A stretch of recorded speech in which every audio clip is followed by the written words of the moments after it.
Sveiki! Šiandien parodysiu Jums, kaip suteikti įgaliojimus mano VMI. Tai pirma, turim prisijungti. Mes jungsimės su elektroniniu parašu.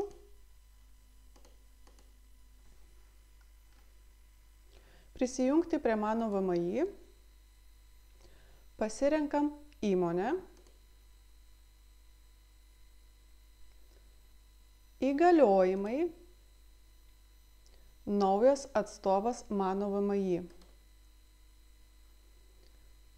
Ieškom, pasirenkam Lietuvos fizinis asmuo, įrašom įgalioto asmens kodą,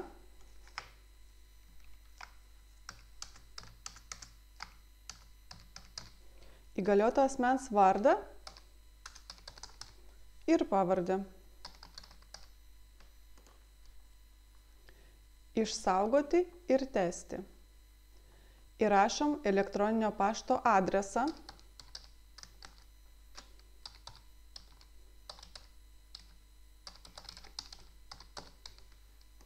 Dar kartą.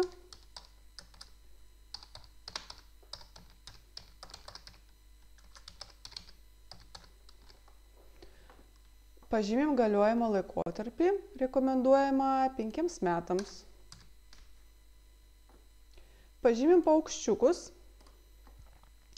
einam į kitą skyrių, nusileidžiam, pasirenkam šimtuką, grįžtam, taip pat pasirenkam visus paukščiukus.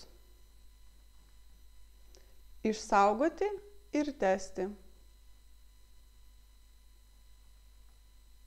Patvirtinti. Sveikinu, įgaliojimai mano VMI yra suteikti.